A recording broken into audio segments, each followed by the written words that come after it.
பொள்ளாச்சி பாலியல் வன்கொடுமை வழக்கு தொடர்பான ஆதாரங்களை ஆய்வு செய்ததில் பேரவையில் முதலமைச்சர் கூறிய அனைத்தும் உண்மை என தெரியவந்திருப்பதாக சபாநாயகர் அப்பாவு தெரிவித்துள்ளார்.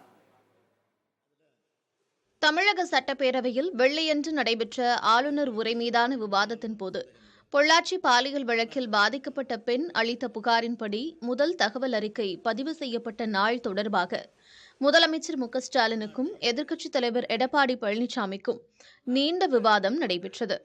அதன் தொடர்ச்சியாக இந்த வழக்கு தொடர்பான ஆவணங்களை இருதரப்பும் சபாநாயகரிடம் சமர்ப்பித்த நிலையில் அதற்குரிய தீர்ப்பை சபாநாயகர் வழங்கியுள்ளார்.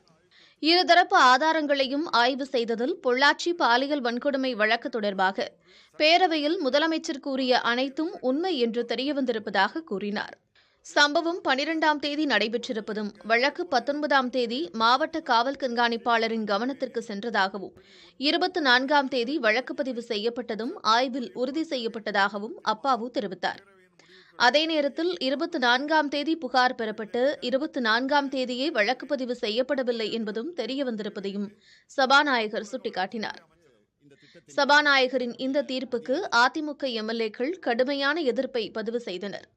இந்நிலையில் சென்னையில் செய்தியாளர்களிடம் பேசிய எதிர்க்கட்சித் தலைவர் எடப்பாடி பழனிசாமி பொள்ளாச்சி விவகாரத்தில் ஆதாரம் இல்லாமல் நிரூபிக்க நினைப்பதாக விமர்சித்தார். எங்க கூட கொடுத்தாங்க, யார்கிட்ட கொடுத்தாங்க, அதை சொல்லுங்க. எங்க கூட கொடுத்தாங்க, யார்கிட்ட கொடுத்தாங்க, அவர் ஏதாவது பதில் வந்திருக்குதா? உங்க தரப்பு ஆதாரம் என்ன கொடுத்திருக்கீங்க சார்? இதுதான் சார், நாங்க 59 2019 கிரைம் நம்பரோட கொடுத்தாச்சு. அடுத்த நாளே அதில் 4 பேரை குறிப்பிட்டிருக்காங்க. 3 பேரை அன்றைய தினமே அடுத்த நாளே கைது பண்ணிட்டாங்க. ஒருவர் 5 உள்ள கைது பண்றாங்க. இது ஆதாரம் ஒரு குற்றச்சாட்டு சொல்லிட்டு அதுக்கு நியாயத்தை கற்பிக்க பாக்குறார். ஸ்பீக்கர் என்ன சொல்ல முடியும்? வேற மாத்தியே சொல்லுவாரு. நாங்கெல்லாம் முடிக்கல, அவரு தான் முடிச்சுக்கிட்டாரு. வேற வழி இல்ல, எங்கிட்ட ரெக்கார்டோட இருக்குது.